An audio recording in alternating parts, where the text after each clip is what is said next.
क्या कोई movie ban की जा सकती है even after sensor board says okay? यानी कि मैं बात कर रही हूँ केरला स्टोरी 2 की। तो इसमें केरला हाई कोर्ट ने स्टे ऑर्डर पास किया था जिसकी वजह से डिबेट स्टार्ट हो गया था पूरे इंडिया में। यानी कि आज मैं बात करना चाह रही हूँ कि जो चाहते थे कि ये मूवी बैन हो जाए, उनका आर्ग्यूमेंट ये था कि आर्टिकल 21 यानी कि राइट टू रेप्यूटेशन, पेटिशनर का कहना ये था कि इस मूवी की वजह से केरला की रेपुटेशन खराब हो रही है, यानी कि केरला की इमेज खराब हो रही है, और उनका डर था कि उनकी इस मूवी की वजह से स्टेट की कम्युनल हार्मनी बिगड़ सकती है। और इस चीज को देखते हुए केरला हाई कोर्ट ने पब्लिक ऑर्डर को ऊपर रखते हुए 15 डेज का स्टे ऑर्डर पास किया था। फिर वही बात करते हैं इनके ऑपोजिशन का, यानी कि मेकर्स।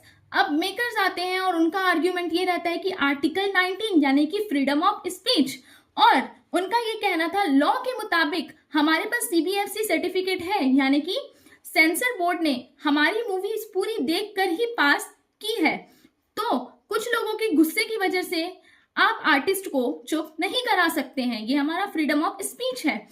तो यही देखते हुए उनका कहना यह था कि डेमोक्रेसीज में हैकलर्स वीटो नहीं चलता है, यानी कि भीड़ डिसाइड नहीं करेगी किसे क्या देखना है।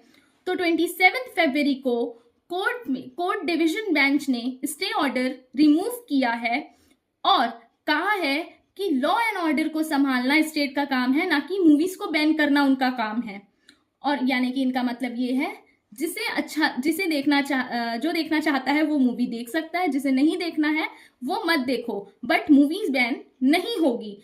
ये क्योंकि अगर इसे बैन कर दिया जाएगा तो ये right to freedom of speech के खिलाफ है। यानी कि हमारा मेन मुद्दा ये है कि फंडामेंटल राइट्स यहाँ पे एक दूसरे से ही कंफ्लिक्ट हो रहे हैं, यानी कि article 19 freedom of speech and article 21 right to reputation दोनों ही एक दूसरे से कंफ्लिक्ट हो रहे हैं। अब यहाँ पे कोर्ट ने ऑर्डर अगर पास किया है कि यहाँ पे स्टे ऑर्डर हटाया गया है और मूवी पे बैन नहीं लगाने की बात की गई है, यानी कि आर्टिकल 19 को ऊपर रखा गया है आर्टिकल 21 से।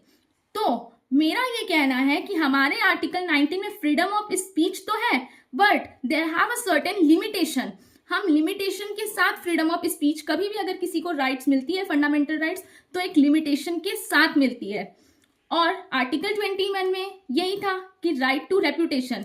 अब आर्टिकल 19 की वजह से रेप्यूटेशन, किसी स्टेट की रेप्यूटेशन हार्म हो रही है, बट कोर्ट ने आर्टिकल 19 को ऊपर रखा है। Thank you.